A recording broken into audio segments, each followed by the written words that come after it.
கடவுள் வந்து எம்ஜிஆராக இருந்தாலும் எனக்கு தலைவர் வந்து கலைஞர் கருணாநிதியை தான் சொல்லிட்டு திமுக இருந்தார் துரைமுருகன். அப்படிப்பட்ட துரைமுருகன் அவர்களோட இலாக்காவை வந்து கனிமவளம் இருக்குல்ல, அதை பிடிங்கிருக்காங்க. அதுக்கு பின்னணி என்ன, ஏன் பிடுங்குறாங்க, ஏன், என்ன காரணம் சார்? அதை பிடுங்கி யாருக்கிட்ட கொடுத்துருக்காங்கன்றதான் வேதனை. ஆமாம், நீங்கள் சொன்னது போல் மாணவர் பருவத்திலேருந்து திமுகவில் இருக்கிறவருக்கு இல்லாத இலாக்கா அதிமுகலேருந்து வந்தவருக்கு கொடுக்கலாமா? இது என்னவென்றால் வருமுன் காப்போம் திட்டம், ப்ரிகாஷன். ஆமாம். இப்போ இடி வந்து அரெஸ்ட் பண்ணுச்சுன்னா அதுக்கு முன்னாடி நாங்கள் தான் இலக்கை மாற்றிட்டோமே என்று சொல்லலாம் அல்லவா? அந்த அடிப்படையில் தான் இது திமுகவில் அடுத்தடுத்து என்ன நடக்கப் போகிறது என்பதற்கான ஒரு அறிகுறி. சீனியர்ஸு சிலரை ஓரங்கட்டுவது என்று தலைமையை முடிவெடுத்து விட்டது. அதற்கான அறிகுறி தான் இது. பொன்முடி நீக்கமும் அதுதான், அதோட நீட்சி தான். நேரு, பெரியசாமி இவர்களெல்லாம் படிப்படியாக ஓரங்கட்டப்படுவார்கள் என்று தான் திமுகவிலிருந்து எனக்கு வரக்கூடிய செய்திகள் உணர்த்துகின்றன. 2-3 காரணங்களை சொல்கிறார்கள். ஃபஸ்ட்டு, இந்த மூத்த தலைவர்களுக்கும் தலைமைக்கும் இடையேயான தொடர்பே அறுந்து விட்டது. மாலதிக்கு தெரியாது, நீங்கள் பார்த்துருப்பீங்க. எப்போ பார்த்தாலும் ஒரு 4 பேர் வச்சுட்டு தான் சுற்றுவார். அது பார்த்துருக்கீங்க? ஆக்சுவலாக பெருமையாக நினைப்பார். ஆமாம், ஒரு கவிஞர் இருப்பார், ஒரு தலைவர் இருப்பார் அப்படின்னு சொல்லிட்டு, ஒரு எழுத்தாளர் இருப்பார், அப்படி எல்லாமே சுற்றி அதிகாரி ஒருத்தர் இருப்பார். எப்பவும் இருப்பார். அந்த ஃபோட்டோ அவரே சொல்லி ரிலீஸ் பண்ண சொல்லுவார். அந்த புதிய தலைமைச் செயலகம் இப்போது இந்த மருத்துவமனையாக இருக்கக்கூடிய தலைமைச் செயலகம் கட்டி கொண்டு இருக்கும்போது அங்கே இப்போ இது காலியாக கிடக்குது. அந்த இடத்துல ஒரு குளம் இருக்கும், அங்கே மீன்கள் இருக்கும். அங்கே போய் பொறி போடுவார். இந்த ஃபோட்டோ ரிலீஸ் பண்ணியானுவார். பொறி போட்டு அதை விட பேசிட்டு அது கிட்டத்தட்ட ஒரு ராஜா மாதிரி. ராஜா வந்து இந்த அவங்க அமைச்சரவையில் இருக்கக்கூடியவர்களோட உரையாடுவது போல் அது போல் வச்சுருந்தார். இது போல் கடைசியாக எப்போது கட்சியினரோடு உரையாடினார்? குடும்பத்தினரோடு உரையாடினாரா? எனக்கு தெரிந்து 4 வருடங்களாக இவர் உரையாடுவது துணை முதல்வர் தினேஷோடு மட்டும்தான்.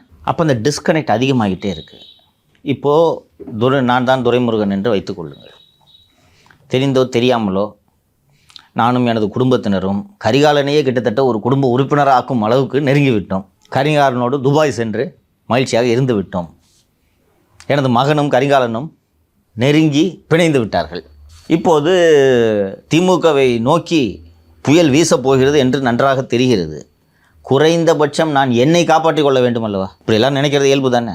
80 கடந்துட்டார்ல ஒரு 80 கடந்துட்டார். இந்த வயசில் ஜெயிலுக்கு போக முடியுமா? ஸோ அப்போ ஒரு சேனலை ஓப்பன் பண்ணி நம்ம செந்தில்ஜி போன்ற நபர்களை அணுகி என்ன மட்டும் ஏற்கனவே 19 தேர்தலில் 10 கோடி ரூபாய் சிக்கிய வழக்கு நிலுவையில் இருக்கிறது. மணல் வேறு பூதாகரமாக பயமுறுத்துகிறது. எதற்கு பிரச்சனை? நம்ம ஒரு சேனல் ஓப்பன் பண்ணிக்கோ. குடும்பம் அவங்கள காப்பாற்றிக்கிறதுக்கு எல்லா ஏற்பாடுகளையும் செய்கிறாங்க. இன்னொன்று, வாங்கி நான் குடும்பத்துக்கு தான் கொடுத்தேன், ஆனால் மாற்றுறது என்னமோ நானும் குடும்பம் சந்தோஷமாக இருக்குது. நான் என்ன காப்பாற்றுறதுக்கு, நான் என்னையும் என் பிள்ளையும் காப்பாற்றுறதுக்கான வேலைகளில் நம்ம பார்ப்போம், என்ன செய்ய வேண்டுமோ செய்வோம் என்று தொடர்பு ஏற்படுத்துவது இயல்பு தானே. இதைத்தான் அண்ணன் நேரு செஞ்சார். இது இந்த குடும்பத்தினருக்கு கோபத்தை ஏற்படுத்துகிறது. பிஜேபி மைண்ட்ஸ் அவர்கிட்ட இருந்தால் சரியாக வராது என்று தங்களுக்கு விசுவாசமாக யார் இருக்கிறார் என்று பார்த்து அதன் அடிப்படையில் தான் செந்தில் பாலாஜிக்கு மின்சாரமும் மதுவிலக்கு ஆயத்தீர்வையும் கொடுக்கப்பட்டது. அந்த அடிப்படையில் கட்சி மாறி வந்ததுனாலேயே கூடுதல் விசுவாசத்தோடு ரகுபதி இருக்கிறார். நீங்களும் கல்வித்தந்தை, அவரும் கல்வித்தந்தை அதானே? அவர் கல்லூரி வச்சிருக்கல புதுக்கோட்டையில். அவர் என்ன சலைத்தவரா? அவரும் கல்வித்தந்தை. இன்னொரு கல்வித்தந்தையிடம் கொடுத்து விடுகிறோம் என்று கொடுத்து விட்டார்கள். 1. 2வது, இவ்வளோ மணலை சம்பாரித்தாலும் பெரும்பகுதி அவரே அடிச்சிட்டாரு.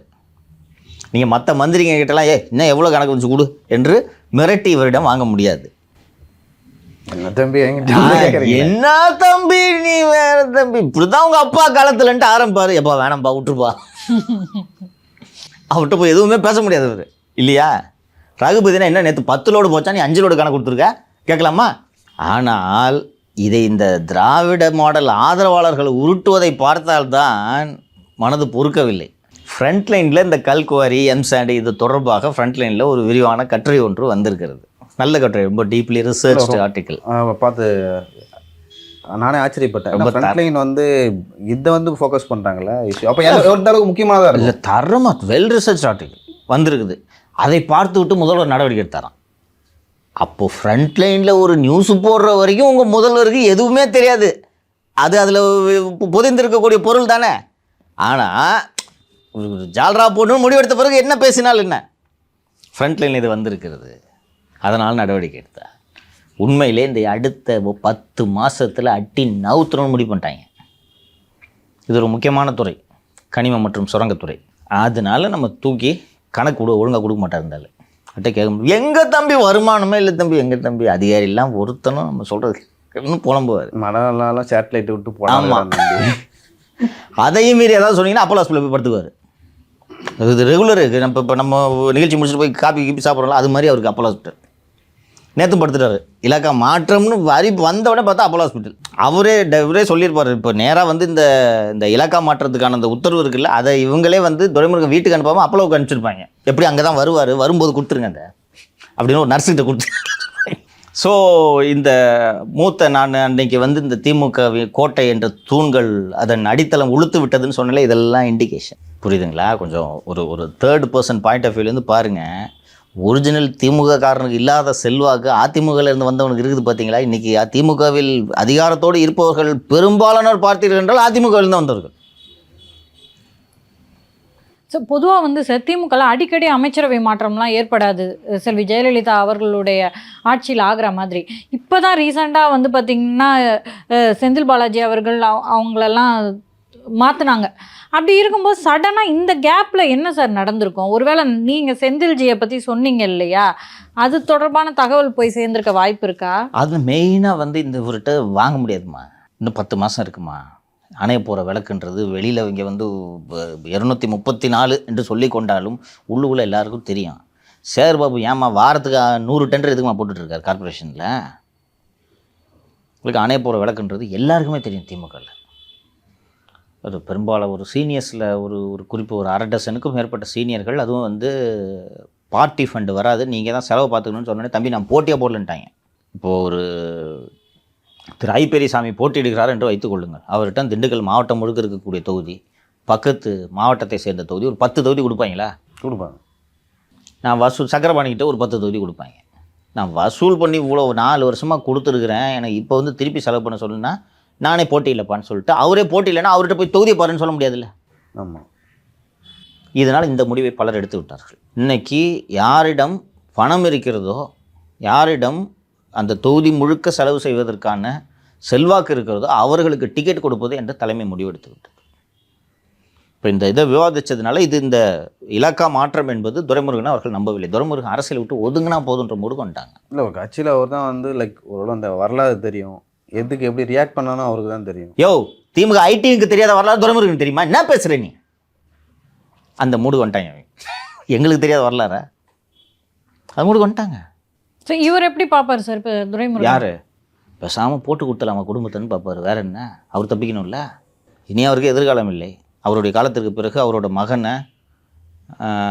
மகனுக்கு பெரிய அளவில் செல்வாக்கு வராது. அவர் கதிரானந்த் தானே இப்போ அந்த பிரச்சார கூட்டத்தில் பேசுனது. என்ன எல்லாம் பலன்னு இருக்கீங்க, ஃபேர் அண்ட் லவ்லி தானே 1000 ரூபாயில் போட்டதா என்று பேசினார், ஞாபகம் இருக்கா? அப்பேற்பட்ட அறிவாளி மகனை பெற்று வைத்திருக்கிறார். ஸோ அவருக்கு மகனுடைய எதிர்காலமும் என்னென்னு தெரியும். அந்த வேலூர் மாவட்டத்தில் குடியாத்தம் குமரனுக்கு இருக்கக்கூடிய எதிர்காலம் கூட கதிரானந்துக்கு இல்லை என்பது அவருக்கும் தெரியும். வழக்குகளை எதிர்கொள்ளணும். இந்த வயசில் 85 வயசில் போய் ஜெயிலுக்கு போக முடியாது. கருணாநிதியும் வந்து 2006 இதே மாதிரி ஒரு வேலையை துரைமுருகன் பார்த்தாரு. பொதுப்பணித்துறை பிடிங்கிட்டாரு. அந்த ஒரு வருஷத்தில் அவரே வச்சுக்கினார். அப்போது ஒருங்கிணைந்த பொதுப்பணித்துறை நீர்வளத்துறையெல்லாம் தனியாக கிடையாது, பிடிங்க வச்சுக்கிட்டார். ஆனால் திரு துரைமுருகன் எனக்கு அடுத்து துரைமுருகன் தான் என்ற நிலையில் அவர் பக்கத்தில் வச்சுருந்தார். அப்போவே அன்பழகன் இது மாதிரிலாம் இவர் கூட வாக்கிங்லாம் வர முடியாது, துரைமுருகன் கூடவே இருப்பார் வச்சுருந்தார். அதனால் அவருக்கு ஒரு கருணாநிதி ஃபோட்டோ பார்த்தீங்கன்னா கூட பக்கத்தில் இருப்பார்ன்ற ஒரு அங்கீகாரமாக இருந்தது. இவர் எங்கே பார்க்குறீங்கப்பா? கட்சி பொதுச் செயலாளர்ன்ற இடத்துல கையெழுத்து போடலான்னா அதுலேயும் டிஆர் பாலு பொதுச் செயலாளர்னு போடுறாங்க. முறை சொல்லியில் எனக்கு தெரிஞ்ச அடுத்தது இல்லை, எனக்கு தெரிஞ்சு அதுதான் நடக்க போகுதுன்னு நினைக்கிறேன். அவரும் ஓரங்கட்டுற லிஸ்ட்டில் இருக்கார் டிஆர் பாலு. ஓரங்கட்ட லிஸ்ட்டுன்னு சொன்னேன். சரி, கடைசியாக நீங்கள் இப்போ அந்த அச்சுப்படையை தவிர கடைசியாக டிஆர் பாலுவோட ஸ்பீச் எங்கே கேட்டீங்க? நீங்கள் எங்கே பேசி பாராளுமன்றத்தை கூட பார்த்தீங்களா? பார்க்கல சார். அங்கே பாக பிரிவினை செய்து டெல்லியை தங்கைக்கு ஒதுக்கி விட்டார்கள். தங்கைக்கு ஒரு கீதம் அங்கே ஒதுக்கிட்டாங்க. அங்கேயும் அவர் காலி. டிஆர் பாலு பார்க்கலையாங்க அப்போது டெல்லியில் போய்?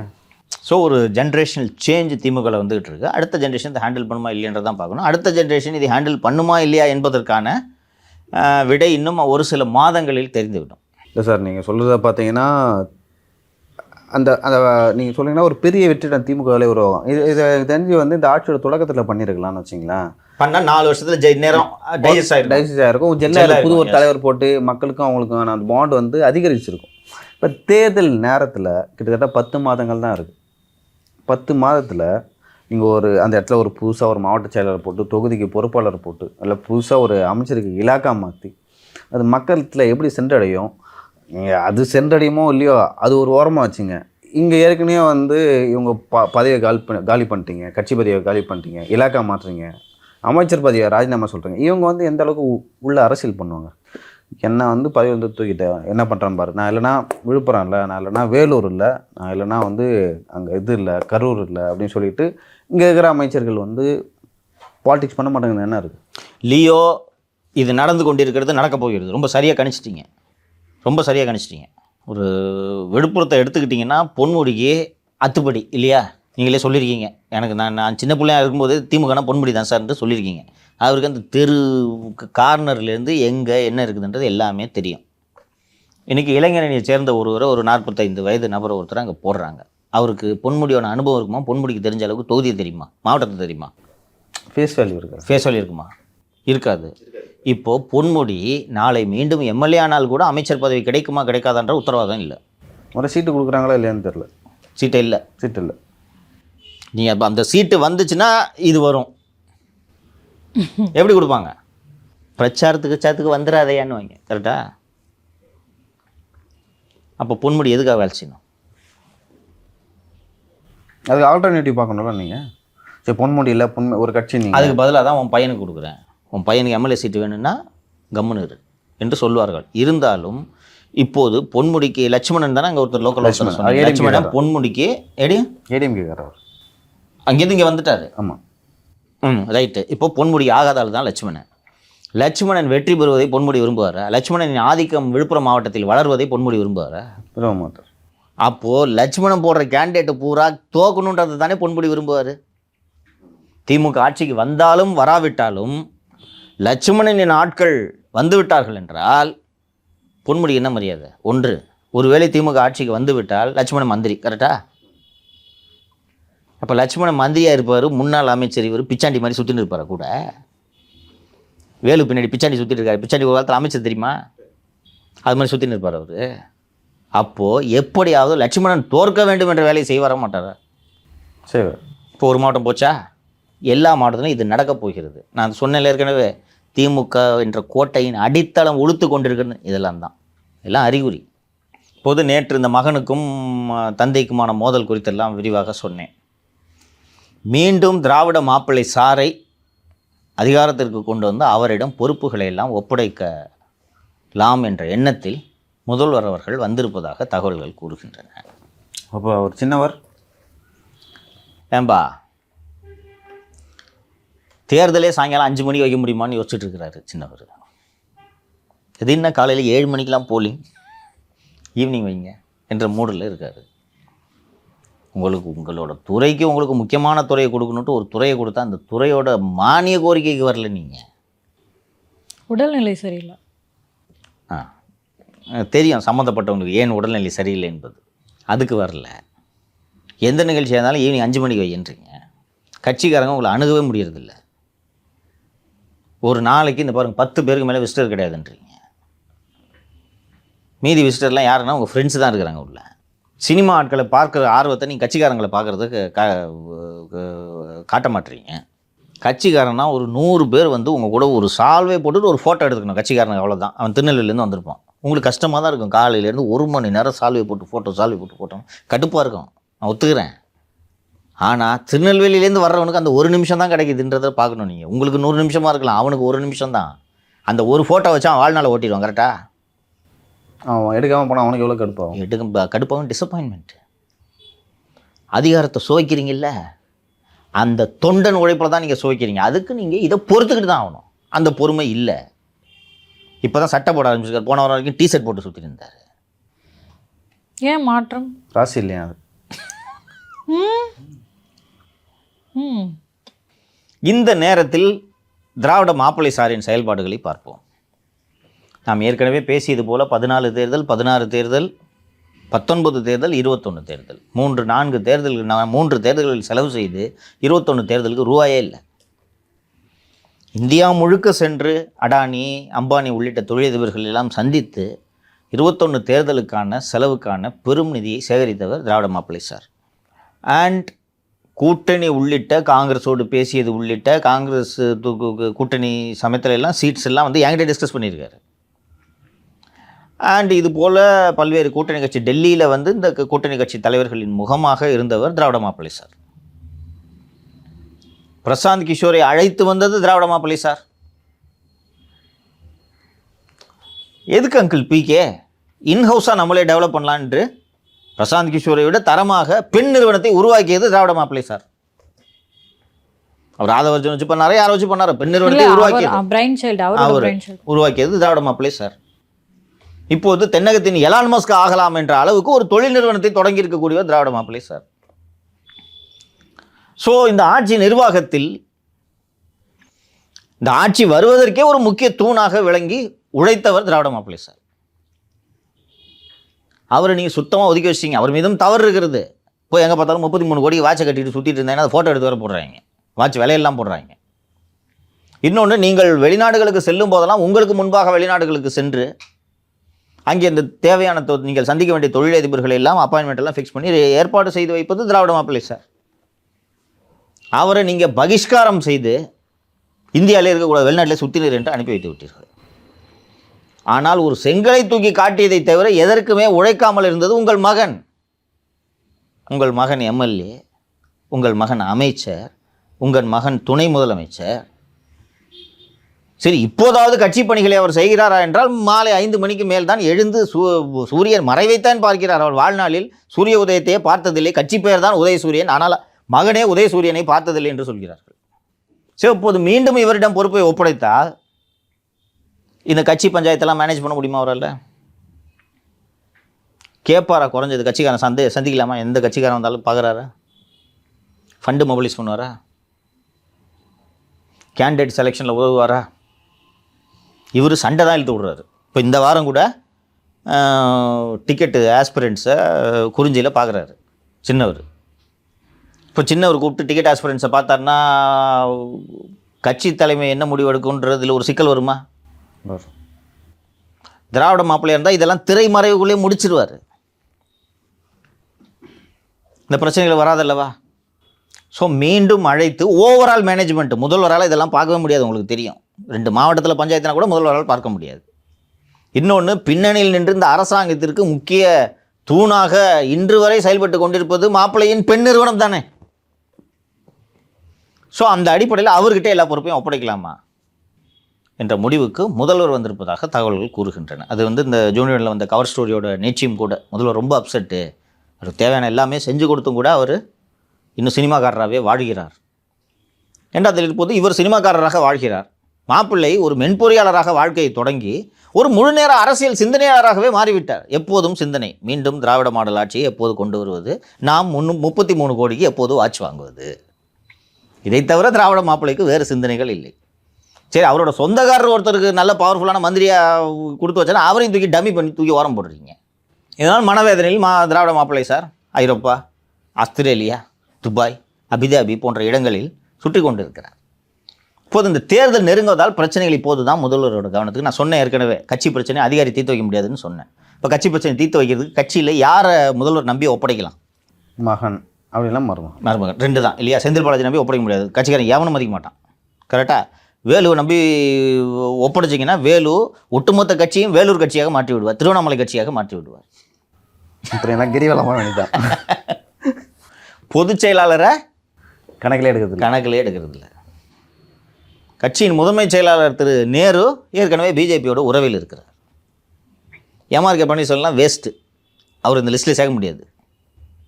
வேறு யார் இருக்கா? யாரை நம்பி ஒப்படைக்கலாம்? கட்சியில் இருக்கக்கூடிய இந்த டிக்கெட்டு கேட்குறவன் யாராக இருந்தாலும் கூப்பிட்டு பேசி பஞ்சாயத்து பண்ணி மேனேஜ் பண்ணி பெண்ணுக்கிட்ட இருந்து என்ன தேர்வானா தேர மாட்டான்னு ஒரு ரிப்போர்ட்டை வாங்கி இதெல்லாம் உளவுத்துறையோடு கோஆர்டினேஷன் பண்ணி யாரால் செய்ய முடியுது? சபரீசன் அவர்கள் அவங்க அம்மா அனுமதிக்க மாட்டாங்க சார், துர்கா ஸ்டாலின் அவர்கள். யூ ஆர் ரைட், பட் அம்மா அனுமதிக்காம தான் இன்றைக்கி அவரை வந்து வனவாசம் அனுப்பியிருக்கிறீர்கள் வெளிநாடுகளுக்கு. இப்போ யார் செய்கிறா? துர்கா செய்வாங்களா அந்த வேலையை? கரெக்டு நீங்கள் சொல்கிறது, நான் ஒத்துக்கிறேன்.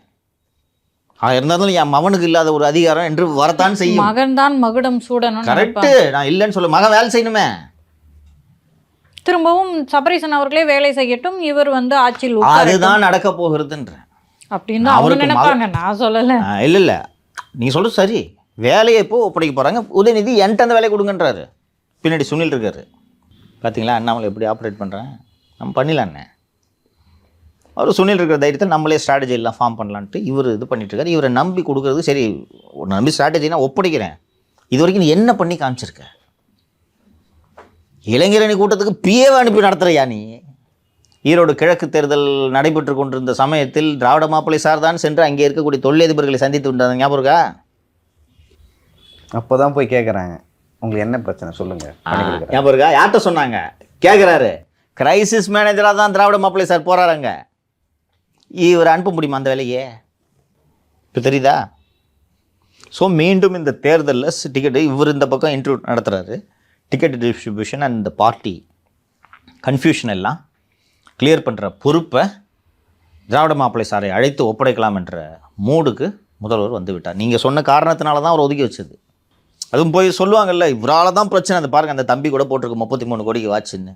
இவர் பாருங்கள் புதுசாக பைக் வாங்கி டுகாட்டி பைக் வாங்கிட்டு ஃபோட்டோ போடுறாரு. ஸோ இப்படி சொன்ன உடனே அவருக்கும் சிஎம்மும் கன்விசேட்டர் எப்போ பார்த்தாலும் உங்களால் தான் பிரச்சனை, இருக்காதீங்க போங்க நீங்கள் எங்கேயாவது இது சொன்னதுனால தான் அவர் வனவாசம் போய்விட்டார். இப்போது பிரச்சனை வருது இல்லை, பிரச்சனை வந்த உடனே மாப்பிள்ளை வரணும். ஃபண்டு மொபிலைசேஷன் சிக்கல் இருக்குது, கட்சி பிரச்சனை இருக்குது, டிக்கெட் டிஸ்ட்ரிபியூஷன் இருக்குது. ஆனால் இந்த முறை நான் எல்லா உழைப்பையும் பண்ண உடனே திருப்பி ஆட்சிக்கு வந்தோடனே என்ன திருப்பி வனவாசம் அனுப்புவீங்க நீங்கள். இந்த முறை எனக்கு மாநிலங்களவை உறுப்பினர் பதவி.